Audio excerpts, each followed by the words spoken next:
চাঁদের পাহাড় আইসিএসসিতে রয়েছে বিভূতিভূষণ বন্দ্যোপাধ্যায় লিখিত একটা অনন্য উপন্যাস। এই উপন্যাসের দ্বিতীয় পরিচ্ছেদ একটু সংক্ষেপে তোমাদের জানিয়ে দিই। শঙ্কর আফ্রিকায় পৌঁছে ইউগান্ডার নির্জন মাঠে ও বনে ঘুরে বেড়াতো প্রতিদিন। রেলপথ নির্মাণ করার ভারপ্রাপ্ত ইঞ্জিনিয়ার শঙ্করকে প্রতিদিন ওইভাবে ঘুরতে নিষেধ করেন, কারণ অনেকেই ঘাসের জমিতে পথ হারিয়ে ফেলে মারা গেছে। ইউগান্ডা ভয়ঙ্কর সিংহের কবলে পড়ে প্রাণ হারিয়েছে।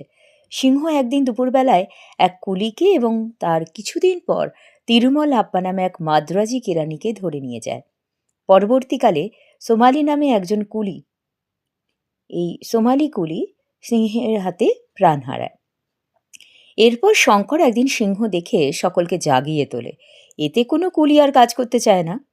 শঙ্করকে আর কনস্ট্রাকশন তাঁবুতে থাকতে হয় না। সে একটা স্টেশন মাস্টারের কাজ পেয়ে সেখানে চলে যায়। এবার এইখান থেকে আমি একটা এক্সট্রাক্ট বলবো, দ্বিতীয় পরিচ্ছেদ। যেমন, শঙ্করের ভারী অদ্ভুত মনে হচ্ছিল বহুদূর বিদেশের এই স্তব্ধ রাত্রির সৌন্দর্য। কার লেখা এই আলোচ্য উপন্যাসটি? শঙ্করকে কেন তার ভারী অদ্ভুত মনে হচ্ছিল? আফ্রিকা সম্পর্কে শঙ্করের ভাবনা কী ছিল? এই রাত্রিটার স্তব্ধতা কিভাবে শঙ্করকে মুগ্ধ করেছিল? বাংলা সাহিত্যের বিখ্যাত সাহিত্যিক বিভূতিভূষণ বন্দ্যোপাধ্যায় রচিত চাঁদের পাহাড় উপন্যাসের অন্তর্গত দ্বিতীয় পরিচ্ছেদের এই আলোচ্য অংশটি। শঙ্কর একজন সাহসী বাঙালি যুবক। সে আফ্রিকার ইউগান্ডার রেলওয়ে কনস্ট্রাকশন কোম্পানির কেরানি স্টোর কিপার হয়ে এসেছিল।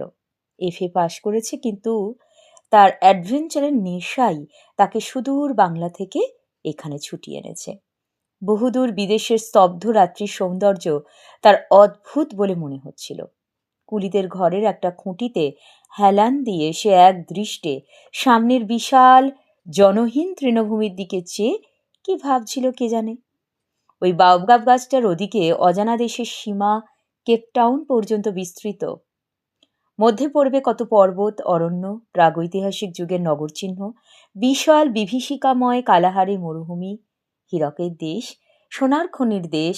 আফ্রিকা সম্পর্কে তার ধারণা খুবই রোমাঞ্চকর। সেখানে পথে ঘাটে পাহাড়ে জঙ্গলে শুধু শোনা যায় হিরে, শোনাও। আফ্রিকা তার কাছে এক রহস্যময় দেশ, সোনার দেশ, হীরের দেশ। কত অজানা জাতি, অজানা দৃশ্যাবলী, অজানা জীবজন্তু, সীমাহীন ট্রপিক্যাল অরণ্য লুকিয়ে রয়েছে এখানে। কে তার হিসেব রেখেছে? শঙ্করের সঙ্গে তাই আফ্রিকা যেন এক ভয়ঙ্কর সৌন্দর্যের পীঠস্থান হয়ে উঠেছে। আজকের আলোচনা পর্ব এখানেই রাখলাম। সবাই খুব ভালো থেকো।